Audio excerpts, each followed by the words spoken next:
సభ్యులు అనిల్ రెడ్డి గారు, అదేవిధంగా ఆలేరు శాసనసభ్యులు బీర్ల ఐలయ్య గారు, నల్గొండ జిల్లా నుంచి ప్రాతినిధ్యం వహిస్తున్న ప్రతి శాసనసభ్యుడు, నూతనంగా ఈ రోజే నాకు తెలిసి శాసన మండలి సభ్యులుగా బాధ్యత స్వీకరించిన శంకర్ నాయక్ గారు, అదేవిధంగా అద్దంకి దయాకర్ గారు, వారికి ఈరోజు ఉగాది పండుగ సందర్భంగా శాసన మండలి సభ్యులుగా మొట్టమొదటిసారి ఈరోజు వారు బాధ్యత చేపడుతున్నారు.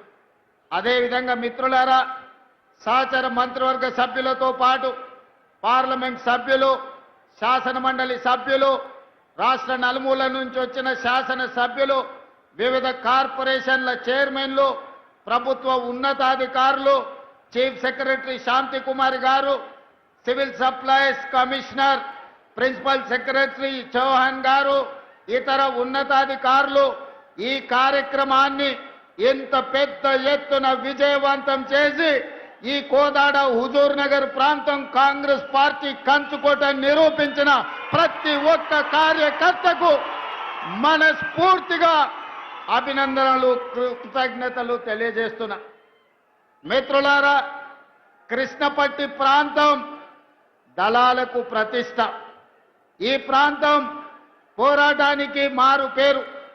ఈనాడు నల్గొండ గడ్డ మీద నిలబడి మనం మాట్లాడుకుంటున్నామంటే తరతరాలుగా ఈ తెలంగాణ ప్రాంతానికి, ఈ ప్రాంత ప్రజలకు ఒక గొప్ప చరిత్ర ఉంది.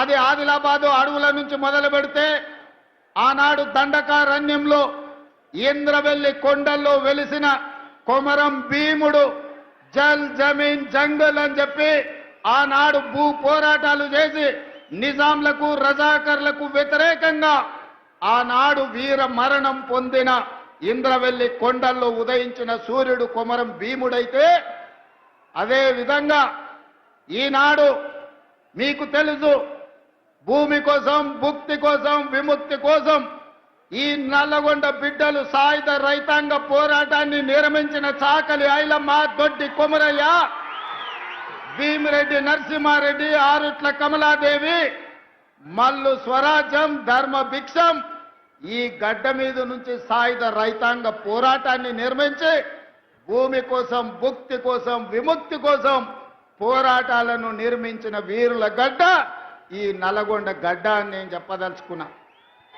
అదేవిధంగా మిత్రులారా, ఆనాడు రాజులకు, రాజ్యాలకు వ్యతిరేకంగా కొమరం భీముడు, రామ్జీ గోండు, చాకలి ఐలమ్మ, ఆరుట్ల కమలాదేవి, ఆనాడు దొడ్డి కొమరయ్యలు, సర్దారు సర్వాయి పాపన్న గౌడ్లు ఈ ప్రాంతంలో నిర్మాణం చేసిన పోరాటాలు మనకు స్ఫూర్తి. రావి నారాయణ రెడ్డి లాంటి వాళ్ళు ఆనాడు పండిత్ జవహర్లాల్ నెహ్రూ కంటే మొట్టమొదటి పార్లమెంటులో అత్యధిక మెజారిటీతో గెలిపించిన గడ్డ ఈ నల్గొండ గడ్డ. దేశంలోనే ఆనాడు పార్లమెంటుకు రావి నారాయణ రెడ్డిని అత్యధిక మెజార్టీతోని పంపించిన పౌరుషాల గడ్డ ఈ నల్గొండ గడ్డ.